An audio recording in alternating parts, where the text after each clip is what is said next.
Hello everybody, thank you so much for clicking on the video. I'm so happy that you did. Today we are speaking about a book, and reading and using the knowledge from books have been one of the biggest ways and one of the most important tools that I've used to really change my mindset, improve my mindset, and learn a lot about healthy living.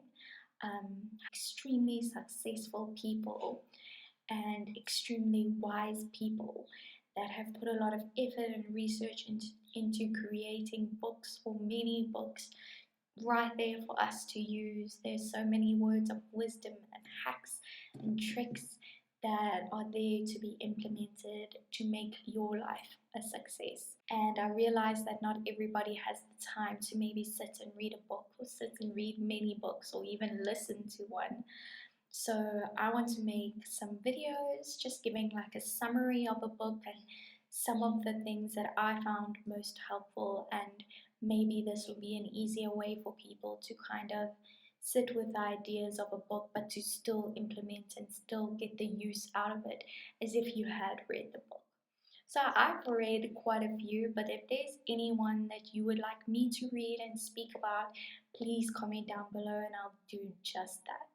So the book that I want to speak about today is The Four Agreements. Now, this book I've heard quite a bit about, maybe you have too. It's quite popular. I found that it was really an integral part in changing my mindset. This was kind of actually one of the starting points for me in realizing that my mindset was flawed, that I was harming myself with my thoughts, and that I needed to change. It gives four agreements or commitments or rules that you can live by to be happier or to achieve what you want to achieve. So it's something you can use, you can start right now and kind of carry on throughout your life using it.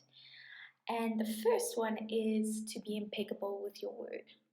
Now, what this means is not that you have to say everything perfect and be perfect, but just know what you stand for and what your values are. So, again, you might have to take the time. I actually had to sit with myself and think, what are my values? Like, I wasn't sure what stood out for me or what my values were. And if you need help, I came up with definitely compassion, honesty is a big one for me, and loyalty also came up. So do that, journal about it, find out about yourself. And then when you speak, make sure that you reflect your values in every way possible.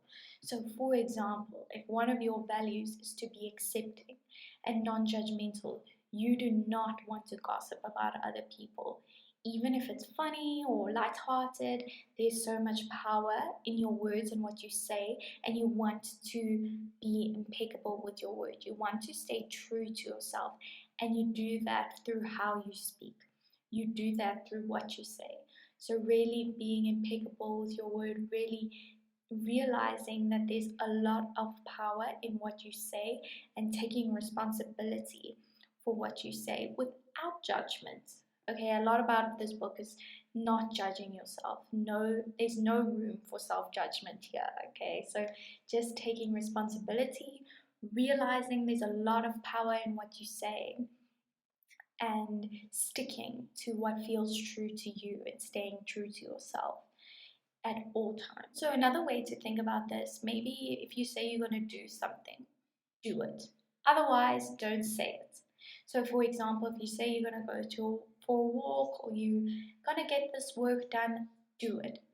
Otherwise, your brain kind of gets used to the idea that when you say you're going to do something, you don't.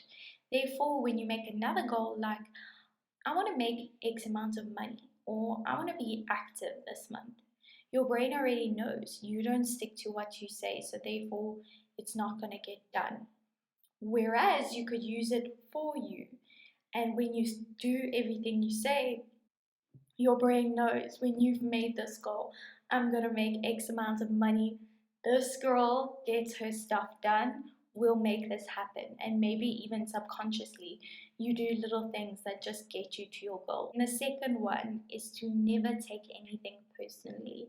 Now, this one struck a chord with me because I think I still am sensitive, but I was so sensitive. Anything, almost every bit of stimuli that I saw, I took personally. I saw, how is it about me? How could it affect me? And this causes so much unnecessary suffering. So, for example, when maybe even a stranger kind of looks at you, gives you like not a friendly look, and you think, oh, I must look so bad today, or what did I do?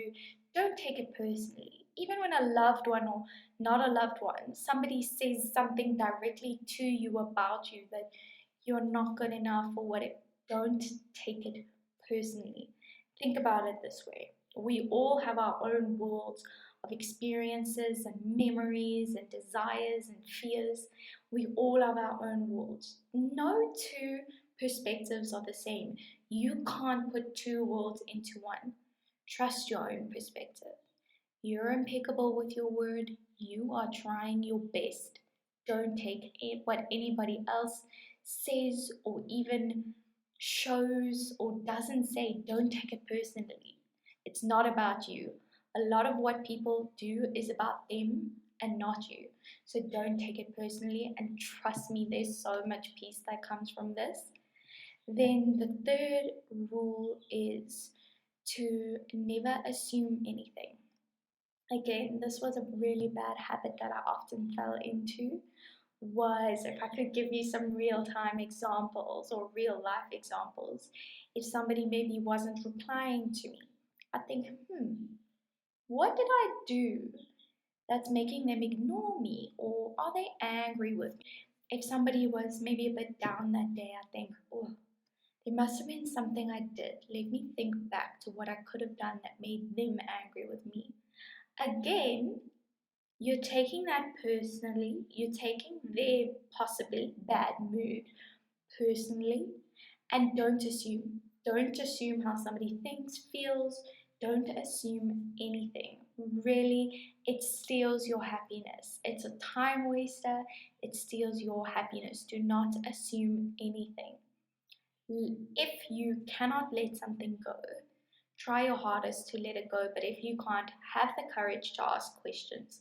There's no shame in asking somebody something or asking and searching for the truth, rather than trying to come up with your own conclusions that usually are very unrealistic. I often would make a whole story in my head about why this person is maybe a bit down today, about what I could have done, and I narrowed it down to 2 days ago when I said that, and they never even remembered what I said, or they had had a bad day with their family, or something had happened and it had nothing to do with me. So don't waste your time in those kind of thinking habits.